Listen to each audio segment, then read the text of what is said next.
Radujem se što vas vidim i želim da vam ovom prilikom izrazim svoje veliko zadovoljstvo za srdačan prijem kojim su dočekali i primili naše jugoslavenske sokole i vojnike, gospodin predsjednik Masaryk i ceo čekoslovački narod na ovogodišnjem svetovenskom setu u Pragu.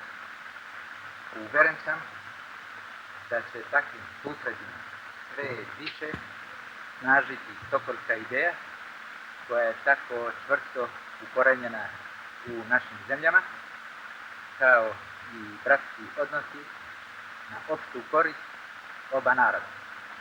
Molim vas da gospodinu predsjedniku Masaryku isporučite moje pozdrave, kao i moju radost što se i ovom prilikom tako sjajno čuvalo prijateljstvo između oba naroda.